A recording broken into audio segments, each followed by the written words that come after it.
Alwal division BRS party కార్యాలయంలో మాజీ corporator శాంతి శ్రీనివాస్ రెడ్డి ఆధ్వర్యంలో సర్పై కార్యకర్తలకు అవగాహన కార్యక్రమం నిర్వహించారు. ఈ సందర్భంగా శాంతి శ్రీనివాస్ రెడ్డి ఇన్ఛార్జ్ నరేందర్ రెడ్డి మాట్లాడారు.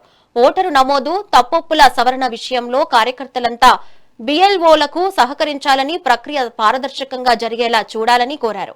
అలాగే ఈ నెల 19వ తేదీన ఎస్ఐఆర్ అవగాహన కల్పించేందుకు BRS party working president KTR Alwal కు రానున్నట్లు వెల్లడించారు.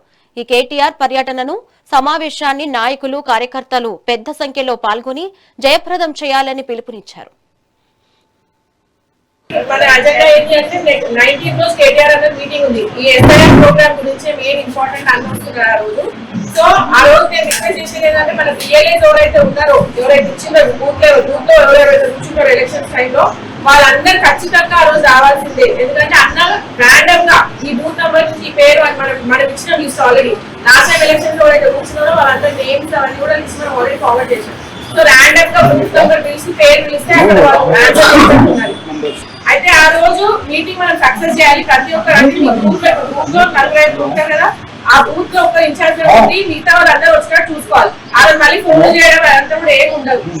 మళ్ళీ కూడా నేను మెసేజ్ పెట్టాలి, ఎవరికి కాల్ చేయడం కూడా ఉండదు. ఇంకా ప్రతిసారి అందరికి ఫోన్ చేయాలంటే ఇబ్బంది.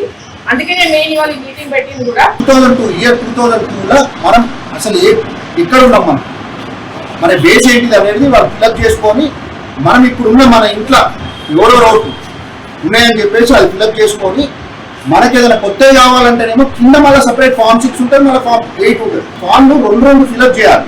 చేసిన తర్వాత ఒకటి వాళ్ళు తీసుకెళ్తారు, ఇంకొకటి మనకి ఇచ్చిపోతారు, అటెస్టేషన్తో ఇచ్చిపోతారు. మనం ఎంబడే దాన్ని ఒకటి ఫోటో కాపీ చేసి పెట్టుకోవాలి. ఎందుకంటే మళ్ళీ ఆ పేపర్ మీరు ఎక్కడ పడేసినా ఇబ్బంది అవుతుంది.